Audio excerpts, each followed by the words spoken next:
January 10th, 2024. Riyadh, Saudi Arabia. Spanish Super Cup semifinal. Atletico Madrid against Real Madrid. 37th minute. The score is 2-2. Antoine Griezmann receives the ball on the edge of the penalty area. One defender closes. He drops his shoulder, moves the man, and drives a right-footed shot into the bottom corner. In the Atletico end, the fans go delirious. But not just because of the goal. Because that goal, number 174, just broke a record that had stood for almost exactly 50 years. Luis Aragonés, one of the most beloved figures in the history of Spanish football, had scored 173 goals for Atletico between 1964 and 1974. Nobody had touched his record in half a century. Griezmann took 368 games to do it. In the 37th minute of a Super Cup semifinal against Real Madrid, he became the greatest goal scorer in the history of one of the most storied clubs in the world. The camera found him on the pitch, his arms wide. His eyes were somewhere between disbelief and complete certainty. Here is the sentence nobody said in that moment, but should have. 5 French clubs rejected this man before his 15th birthday.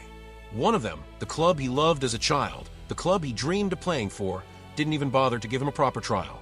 They looked at him once and said he was too small to make it. This is the story of what they missed, and of a man who happened to show up at the right place, completely by accident, to make sure the world didn't miss it too. Antoine Griezmann was born on March 21, 1991, in Macon, a small city in the Burgundy region of France, 2 hours north of Lyon. His father, Alain, was a town councillor who had played amateur football and ran the local club. His grandfather on his mother's side, Amaro Lopez, had been a professional footballer in Portugal before emigrating to France to work in construction. Football was in the house. But Macon was not Paris, not Lyon, not Marseille. It was not a place where scouts from the Grandes clubs spent their weekends.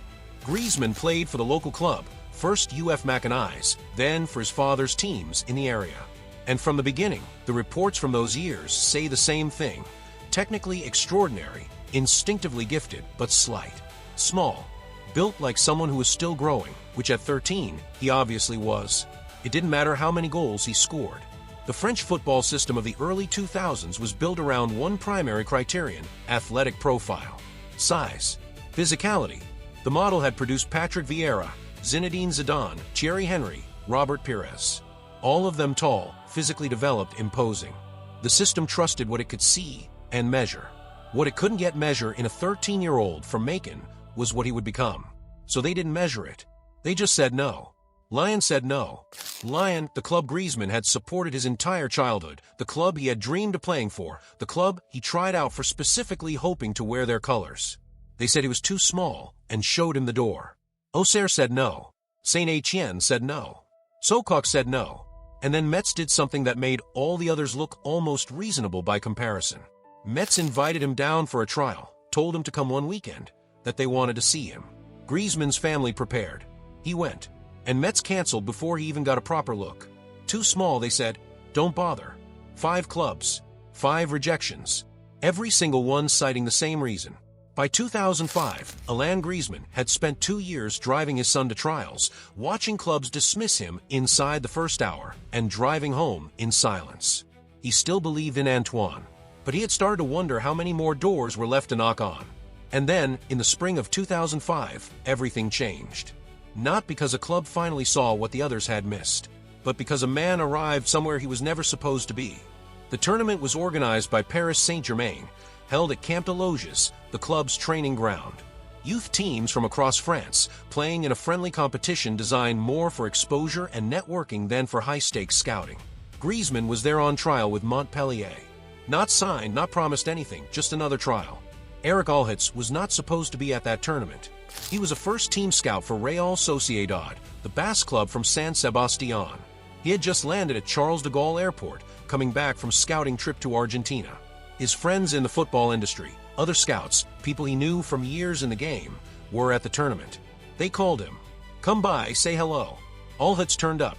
He had no scouting assignment, no player to look at, no list of names. He was there to see friends. He saw Griezmann play 10 minutes. That was enough. I fell for his technical skills, Alhitz later told Bleacher Report. His technique may still be improving, but the talent that I saw that day was intuitive. After the match, Allhets found the boy with the Jamaica shirt and handed him a folded piece of paper. His name, a number, the name of the club he worked for. He told him to show it to his father and get in touch. Antoine Griezmann put the note in his pocket and went home. When Griezmann showed the note to his father, Alain's first reaction was not excitement. It was suspicion. At first, the family thought it was a joke. Not maliciously, but after 2 years of trials and rejections of clubs saying come and then canceling, of being told again and again that his son's body was the problem, Alain Griezmann had developed a reasonable skepticism towards strangers who appeared at tournaments and handed out business cards. I no longer believed he would make it as a professional when he was spotted by Eric, Alain later told L'Equipe. I was skeptical at the time. But Allhets called, and then he called again. And then, in a move that, in retrospect, tells you everything about what he had seen in those 10 minutes, Allhets drove to Macon to meet the family and spent 4 days convincing them to allow Antoine to come to Spain for a trial. He did not want to leave without Griezmann. For days. A first-team scout for Spanish club, sitting in the living room of a family in Burgundy, spending 4 days making the case for a 13-year-old that 5 French clubs had turned down for being too small. Alain Griezmann eventually agreed. Not because he was fully convinced. Because the man across from him was clearly not giving up. A 1-week trial in San Sebastián was agreed. Antoine packed a bag. And here is the detail that makes this story fully human rather than just sporting. He did not speak a single word of Spanish. The solution Allhets found was specific and practical. Griezmann would live with Allhets and his family in Bayonne, a French city on the border, 1 hour's drive from San Sebastián. He could attend French school during the day. He would cross the border for training. Every day. For 4 years. When he was back home for the holidays and had to fly back to the Basque Country from Lyon Airport, there were sometimes tears. He missed his mother's cooking. Specifically, she made tartiflettes, the Savoyer potato and cheese dish from the mountains near Macon. He missed his friends. He missed the familiar streets of a French city in a way that the football world rarely gets to see, because footballers are usually expected to simply be grateful for opportunities and not admit to finding them hard. At training, whenever there were unfamiliar drills he did not understand, Griezmann would go last so he could watch his teammates and work out what was needed before he had to do it himself. He did not ask for help. He watched, understood, and then acted. That is not what a player who lacks intelligence does. That is precisely what a player of high intelligence does when placed in a foreign environment at 13 years old with no language to fall back on. Allhets saw it. He pushed him hard on his schoolwork, insisted on academic discipline, kept him organized. He later admitted he had doubts along the way, moments when motivation was hard to find, when the teenager seemed distant or flat. But the technical quality was never the doubt. That had been settled in 10 minutes at Camp de Loges. What Allhets was waiting to see was whether the character would match it. It took time, but it always did. Before we follow the career forward, it's worth stopping here and being precise about the mistake, because it wasn't simply a mistake of judgment. It was a mistake of system. French football in the early 2000s used physical maturity as a primary filter at youth level. Size, strength, athletic profile, these were the indicators the scouts were trained to look for because they matched the profile of what French football had produced at the highest level. The generation of Zidane, Henry, and Vieira had been tall, physically imposing, dominant athletes. The template was clear. Allhets himself was explicit about it. I knew the youth scouting criteria at that time, in France at least, were mainly related to athletic and physical abilities. And Antoine didn't tick those boxes. In Spain, I knew that we were more into letting time take its course. If I had worked for a club other than Real Sociedad, I don't think they would have taken Griezmann on their books. That sentence deserves to sit with you for a moment.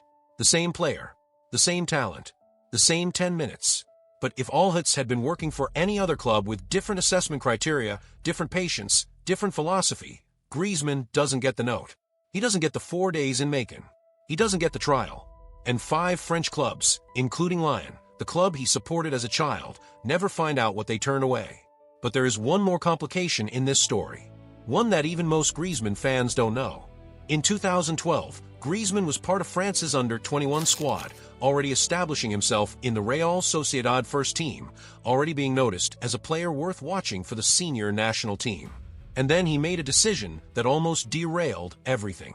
He and 4 teammates broke curfew during an under-21 21 camp and went to a Paris nightclub for the night. The French Football Federation responded with the harshest sanction available, a 13-month ban from all French national teams. The suspension prevented him from playing for France in 2014 World Cup qualifying, and it wasn't until March 2014 that he debuted for the senior team. A 13-month ban at the age of 21 from a national team he had spent years trying to reach after everything it had taken to get there. The irony is almost unbearable. A player the French system had rejected as a child, working his way back to the doorstep of the national team through sheer quality, and then putting himself on the wrong side of the Federation's disciplinary code at exactly the wrong moment. He came back. He always came back. His senior debut eventually arrived in March 2014, and at the World Cup in Brazil that summer, he played, but didn't score. France lost in the quarterfinals. Griezmann was good, not decisive. The full story was still being written. It took 2 more years. And then, in the summer of 2016, the boy the French system had rejected at 13 stood in front of his home country and tore apart every team he faced. UEFA Euro 2016, France as host nation, and Griezmann as the tournament's defining figure. 6 goals in 7 matches, 3 more than any other player, /site, Golden Boot, player of the tournament, a hat-trick of personal awards at a single competition, earned in front of the country that had spent years telling him he wasn't physically good enough to play for it. Then, 2 years later, the World Cup in Russia, France lifting the trophy, Griezmann the silver boot, the bronze ball, and man of the match in the final against Croatia. A player who had lived in a scout's house across the Spanish border, crossing every day to a training ground in a language he didn't speak, had just won the greatest prize in football with the country that rejected him. And then, in January 2024, in a Super Cup semi-final in Riyadh, in the 37th minute against Real Madrid, he broke a scoring record at Atletico Madrid that had stood for almost 50 years. "It's something incredible for me," Griezmann said after breaking Aragonés's record.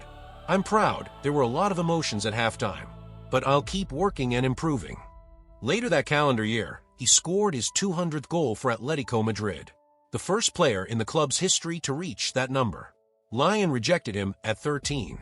He scored 200 goals for a club that the entirety of Spanish football has spent 60 years building into a symbol of resilience, working-class identity, and the refusal to back down. The symmetry writes itself. Go back to where we started. Riyadh, January 2024. The right-footed shot into the bottom corner. The 174th goal.